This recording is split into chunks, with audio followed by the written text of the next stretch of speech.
Hey, ¿qué onda? Mi nombre es Jonathan Domingo y estás escuchando mi podcast. Hey, ¿qué onda? Bienvenido a la séptima clase de la teología de la Biblia. Hoy vamos a estar hablando acerca de la historia de las traducciones de la Biblia. Entonces, voy a dar de manera breve la historia de la Septuaginta, la historia de la Vulgata Latina, la historia de la Biblia de Wycliffe y la historia de la Biblia King James. Y en el próximo video voy a hablar acerca de la historia de la Reina Valera y voy a hablar acerca de diversas traducciones modernas de la Biblia en español. Entonces, de la Septuaginta ya lo hemos hablado brevemente, pero a manera de repaso, y si quizás no recuerdas, te lo reitero. Aproximadamente 200 años antes de Cristo, el rey de Egipto, en Alejandría, que era una persona muy dada a la lectura, quería tener una versión en griego de la Biblia hebrea, de lo que nosotros conocemos como el Antiguo Testamento. Entonces llevó a 72 eruditos, 6 de cada tribu de Israel, a Alejandría. Les metió en una isla con vista al faro de Alejandría y les pidió que tradujeran al griego la Biblia en hebreo. Ahora, esto era importante no solamente porque el rey quería una versión que él podía entender y tenerlo en su biblioteca, sino que el hebreo en el cual se escribió el Antiguo Testamento ya no se hablaba arameo y se hablaba griego. Entonces, y hasta la fecha, o sea, hay judíos en todas partes. Entonces, desde que Israel y después Judea fueron conquistadas, hubo muchísimos judíos expatriados, muchísimos judíos en Alejandría, y prácticamente si eras un judío que no vivías en Judea, estabas mucho más familiarizado y mucho más cómodo con el griego que el arameo. Entonces, es como lo que vamos a hablar en un segundo acerca de las traducciones al inglés que vamos a hablar, que la gente no hablaba ya latín, entonces necesitaban una Biblia en su idioma. Lo mismo pasaba aquí. La gente ya no hablaba hebreo, entonces necesitaban una Biblia en su idioma. Y dice la leyenda, que quién sabe qué tanta verdad tenga, que después de que estas personas tradujeron la versión de la Biblia, cada quien por su propia cuenta, al final compararon sus Biblias y todas empalmaron y coincidieron al pie de la letra. Obviamente eso únicamente podría suceder milagrosamente y si sucedió o no, no lo sabemos. Sin embargo, las personas antiguas creían que así era. Los judíos y los cristianos tenían una visión, de la Septuaginta como algo oficial. O sea, la Biblia hebrea obviamente es el lenguaje original, pero no pierde nada de el hebreo al griego. Ya después eso fue cuestionado por muchas personas. La precisión de algunas de las traducciones del Antiguo Testamento.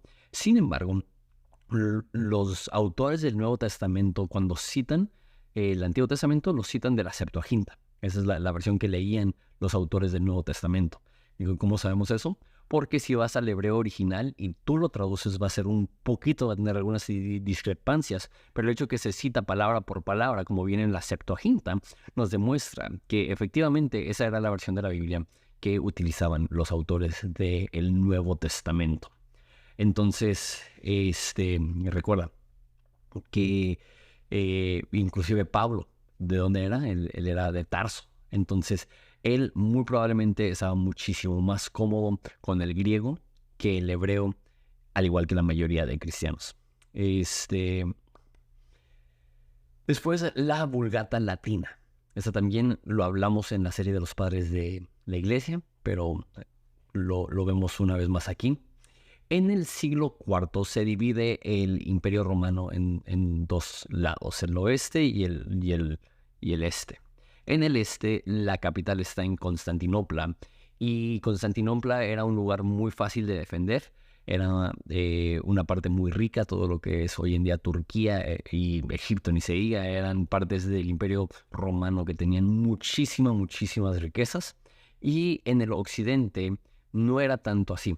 Entonces, este, hay una separación cultural, pero en el este hablan griego y en el oeste hablan latín.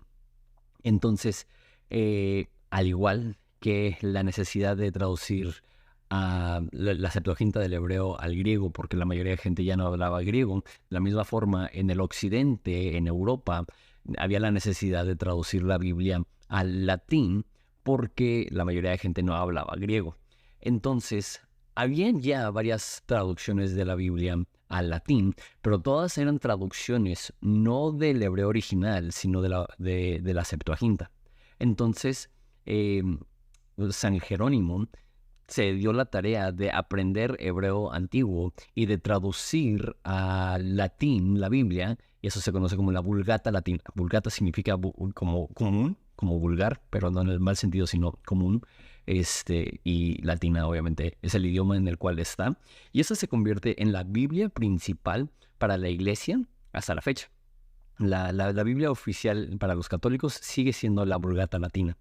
Es una traducción que dicen los eruditos es mucho mejor, incluso que la Septuaginta. Del hebreo al latín está mejor que del hebreo al griego de la Septuaginta. La verdad, yo no soy experto en eso. Lo único que sé es que, aunque no es perfecta, y luego muchas traducciones después optaron por palabras distintas a la de la Vulgata latina.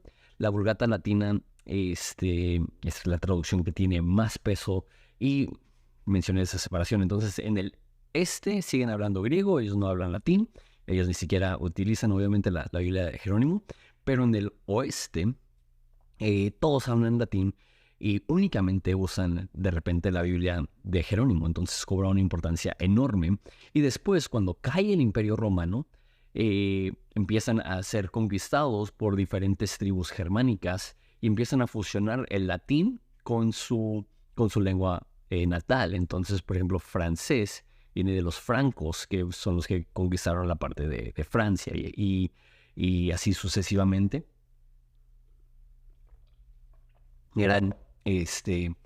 Evolucionó la lengua del latín, algunas con más influencia latina. Esos son los lenguajes románticos, o no sé cómo lo dicen en español, pero en inglés dicen romance, que tienen más ascendencia romana. Y luego están los germánicos, que es como inglés, alemán, holandés. Y las personas ya no hablaban latín, entonces los únicos que podían leer la Biblia e interpretar la Biblia era el clero. Y habían muchas personas que querían traducirlo al lenguaje común, pero lo prohibían porque para ese entonces la iglesia ya estaba muy corrompida y no querían que la persona común pudiera tener acceso a la Biblia porque sabían que eso inmediatamente haría que retaran su autoridad. Eso me lleva a la versión de la Biblia Wycliffe. Entonces, cuando Wycliffe empieza su traducción, esto es en el siglo XIV. Él no era protestante porque todavía ni siquiera existían los protestantes. Sin embargo, él tenía el gran deseo de traducir la Biblia al lenguaje, al inglés. Se llama inglés medio, que es todavía bastante diferente al inglés normal. Pero él decidió traducirla. Él tenía un puesto prestigioso en Oxford, la universidad más importante de Inglaterra, y al empezar a traducir la Biblia, lo despidieron de la Universidad de Oxford. Él terminó de traducir la Biblia y después de terminar de traducirla fue condenado como hereje. Él fue uno de los pocos primeros traductores de la Biblia que no fue quemado en la hoguera, pero fue condenado como hereje después de su muerte. Entonces sus huesos fueron removidos y fueron quemados y mandaron que se quemaran todas sus traducciones de la Biblia, todas sus versiones, y esto era antes de la imprenta. Ahorita voy a hablar un poco más acerca de la imprenta. Eran copiadas a mano y hasta la fecha existen 250 copias escritas a mano de la Biblia Wycliffe. Y es la literatura del inglés medio más importante que existe, y para los lingüistas es importantísimo porque es una forma que ellos pueden estudiar la evolución del idioma inglés. es importante también decir eso. Antes de la Reforma Protestante, era muy, muy, muy difícil intentar traducir la Biblia. Otras personas como John Hus iba a ser asesinado, William Tyndale iba a ser asesinado. Eran las personas que intentaban también ya a principios de la Reforma Protestante, un poco antes de Martín Lutero, hacer las traducciones. No les fue bien. La Iglesia Católica les persiguió. Entonces, la Biblia King James. Si sabes inglés, sabes la fama que tiene la Biblia King James. Entonces, la Biblia fue traducida al inglés, como ya dije, por Wycliffe, y luego fue intentada ser traducida otra vez al inglés, a un inglés más común, por William Tyndale. Cuando William Tyndale empieza a traducir su Biblia, aún era católico Inglaterra, pero entonces hubo una facción de Inglaterra que se mudó a Genova e hicieron una Biblia que también es muy conocida, que se llama la Biblia Genovesa o la Biblia de Geneva. No sé cómo se dice en español, lo escribí en inglés malamente. Pero bueno, entonces por la persecución muchos de Inglaterra se fueron a Ginebra, asumo que es en español. Ahí había una colonia donde estaban escapando de la persecución. Ahí estaban muchos de los puritanos. Pero bueno, en el reinado del rey Enrique VIII de Inglaterra, él se quería divorciar de su mujer y la Iglesia Católica le dijo, no puedes divorciarte de tu mujer. Entonces él le dijo a la Iglesia Católica, me voy a divorciar y si no van a dar permiso, me voy a separar de la Iglesia Católica. Entonces, oficialmente, después de Enrique, Inglaterra se convirtió en un país protestante, un poco diferente a Alemania y a Países Bajos y otros países que se hicieron protestantes, porque cuando se hacían protestantes ya había como un poco más de separación iglesia-estado. En Inglaterra, el rey de Inglaterra también es la cabeza de la iglesia anglicana, se llama. Entonces nace la iglesia anglicana y un poco tiempo después de Enrique, el rey Santiago o King James, el sexto, comisionó a 50 eruditos para que tradujeran la versión King James. El resultado es una de las mejores Biblias. Como digo, antes de esto, las traducciones eran de manera incógnita, eran considerando muchísima persecución, era muy peligroso, eran cosas que se tenían que transmitir a través de contrabando. Y ahora por primera vez es el músculo del Estado mismo que está traduciendo. Entonces ya no son personas en una cueva traduciendo con una vela. Esas son personas, 50 profesionales lingüistas, teólogos, que pudieron traducir patrocinados por la corona, patrocinados por el Estado.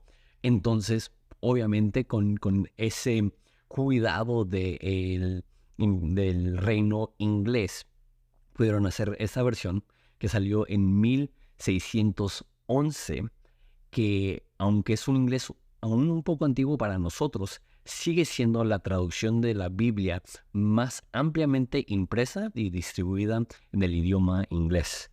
Y sí, así es como llegamos de las traducciones antiguas a las traducciones al inglés, saliendo de la Edad Media y entrando a la Reforma Protestante. Como dije, en el próximo video vamos a hablar acerca de la historia de la traducción de la Biblia al español.